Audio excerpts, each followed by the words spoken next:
you like to have yours talk? Sure. Okay. What is your number? 8. And your color? Like golden yellow. Kind of like the sun? Mm-hmm. Okay. 8, sunshine yellow. And what would you like to bring into your life? Happiness. And what would you like to release? Anger. Okay. And I forgot your name already. Delrina. Delrina, would like to have sunshine yellow, 8, bring in happiness, and let go of anger.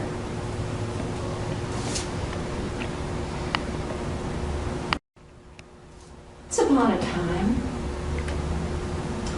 there was an angel sitting on a cloud. And usually you think of angels as being very happy creatures.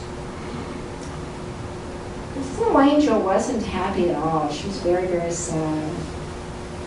She even looked a little bit angry, and I've never heard of angels being angry, but this little angel was. She was very, very typical. She had her lovely, lovely wings and this gossamer garment. She was beautiful, just beautiful. She shone. She shone almost as bright as the sunshine. That beautiful golden glimmer. How she could be unhappy, I don't know. But she was. And all the other angels didn't know what to do for her. They didn't know what the problem was. And she certainly didn't know. She just sat on her little cloud day after day,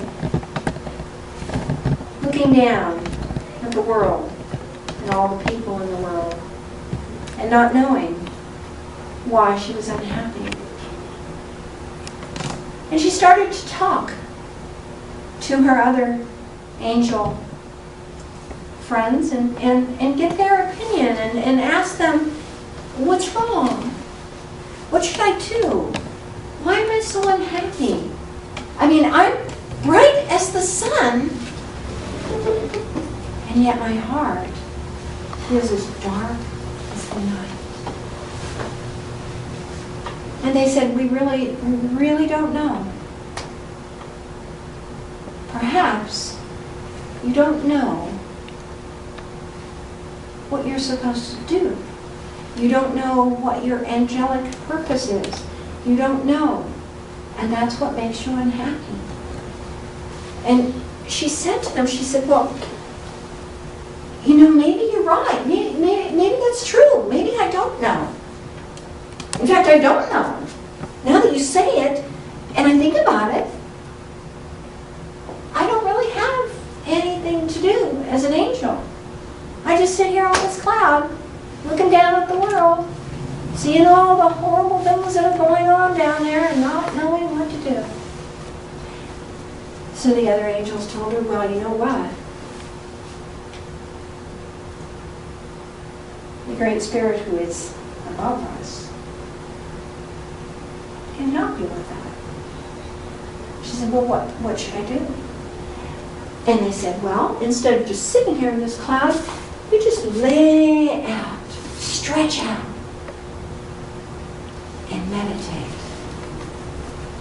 And give up all of those questions and ask for the answers that are yours.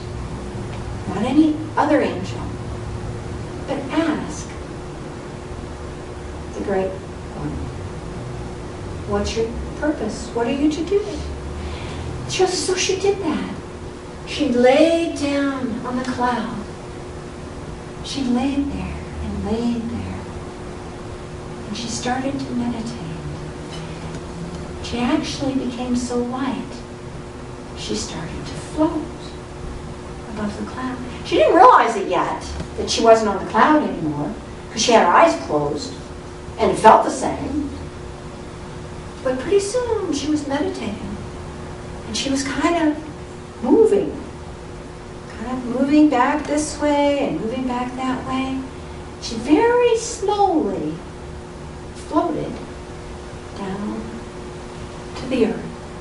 That place that she had sat up above looking at, she was now on. And she looked at herself. There was a pond of water right over here, and she looked at herself. She was so different. She didn't shine like the sun anymore. And she didn't see her wings in the pond, and she didn't have her gossamer gown on anymore. And she didn't know what to do. She was in this very simple dress that came all the way down to her ankles. It looked very much like a farmer's dress. And she thought, okay. She really wasn't very happy with it, but she thought, okay, now what? Doesn't look like I'm an angel anymore. But then she heard one of her colleagues whisper to her, oh yes, you are. But you asked what you can do.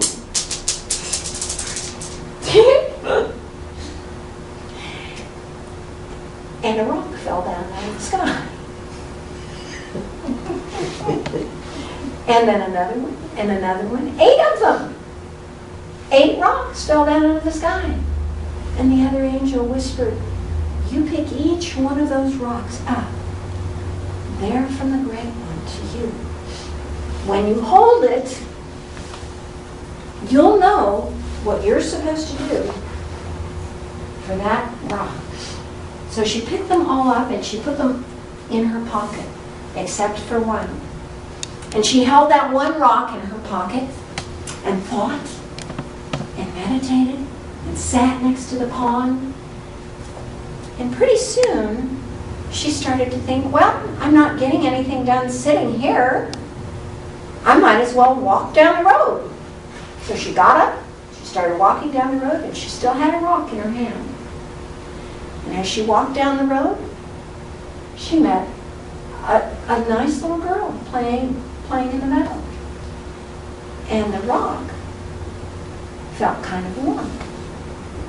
So she walked over to the little girl and she said, little girl, how are you? And the little girl said, well, I'm really, really angry. And the angel said, why? And the little girl said, well, my brother kicked my doggy Piney, and I kicked him back, and my mommy got mad at me, and she spanked me. And I don't think that's fair because he started it. And the angel talked to the little girl for a while, and she said, well, you know, when somebody does something mean, it really doesn't mean that you can do something mean back. And the little girl just started swaying back and forth and looking up at the sky and tapping her feet. And finally she said, well, yeah. So the angel opened her hand and she gave her the rock. And she said, now I want you to keep this in your pocket. You keep this with you all the time. And the next time you think of kicking somebody back, you just remember, just because somebody does something bad doesn't mean that you get to do it too. So the little girl made a face, but she took a rock and she thanked the angel. The angel walked down the road some more. She took one of the other rocks out of her pocket. She keeps going, and pretty soon she comes to a little house. And she's thirsty. She doesn't see anywhere around that she can get water except for the farmhouse. She goes up and knocks on the door. Very simple woman comes to the door, gray hair, opens it up. She says, yeah, what can I do for you? The angel looks at her, backs up a little because she could feel, a lot of anger coming from this old lady. And the angel said, well, I was kind of thirsty and I wondered if you could spare some water. The old woman looked at her and said, well, I guess so. The pump's over there on the side of the house. Just, here, I'll get you a cup. She went and got her a tin cup. And the angel took it over, got some water out of the pump, drank it down, and she took it back to the lady. The lady said, now, you going to be on about your way, or are you going to stand here bothering me all day? And the angel said, well, you know, I do have a gift for you, because you were kind enough to give me the water. And she held forth her next rock. And the rock began to glow a little bit. Kind of glowed like the sunshine. And she handed it to the lady, and she said, you know, this is a magic rock.